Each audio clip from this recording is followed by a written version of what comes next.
I'm going to pick up where I left off in the last video. Go back and watch my macros video right now because this video will just be a bunch of numbers and it won't make sense.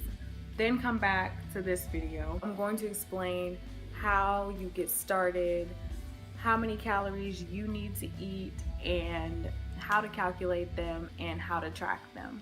The first place to honestly start is by tracking what you're already eating. If you're already eating a specific way, you need to figure out what you're eating now so that when you calculate how much you're supposed to eat, it will make sense. If you're trying to cut and you can't figure out why you're not losing weight, you need to see what you're already eating. That way you'll know whether the amount you calculate is really a cut. If I'm trying to cut and I actually only eat 1,000 calories a day, but then I calculate my macros and it says I need to be eating 1,400 calories, then it's not gonna make any sense. We're gonna start with how many calories you should eat based on science, and then we're gonna go back to my original point of tracking what you already eat. Okay, so here's the formula on the screen.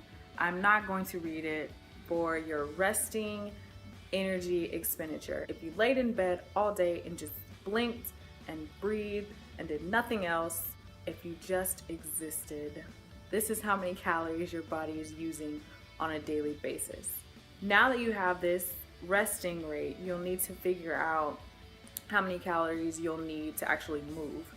So if you are sedentary, you get up, you go to work, you come home, you go to sleep, you do not have any kind of physical activity throughout your day, you're going to want to multiply this amount by 1.2.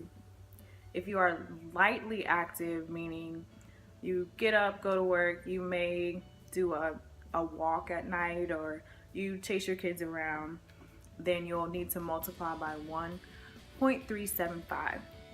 If you are moderately active, meaning you work out 3 to 4 times a week, you'll need to multiply by 1.55. If you are highly active, multiply by 1.75. So where do we go from here? Now that you have your total daily caloric intake, you'll need to split this up amongst protein, fat, and carbs. Usually you start with your protein allocation. So most websites will suggest 1 gram of protein per pound of body weight and more or less. I lean more towards the less side. It's excellent for building muscle, but for digestion, it's not the best of the macronutrients. So I lean a little bit lower towards 0.8 or 0.7 grams per pound.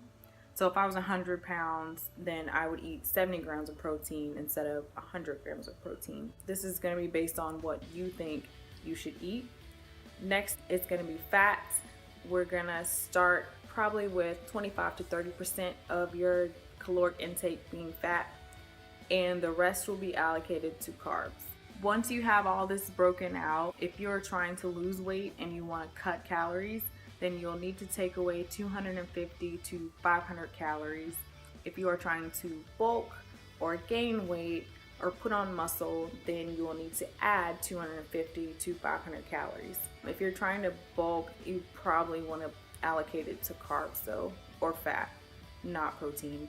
And if you're trying to cut, then you'll probably want to take away from carbs and not take away from your protein intake. Please just use a website. Do not calculate this amount by hand. There are plenty of websites that will do this for you. Try 2 or 3 and try and get an average amount and go from there. But the best place to start is with what you're already eating. So if you're only eating 1,500 calories and you're gaining weight, and it tells you that your resting energy expenditure is 1,500 calories, then you are not active enough and you're gonna need to be more active to lose weight. And same thing, if you're already eating 1,800 calories but you can't seem to gain weight, you're probably too active or you're focusing too much on cardio and not on lifting. And I guess I can explain that in another video.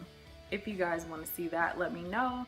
Thanks for watching. Please comment below, like, and subscribe. Bye.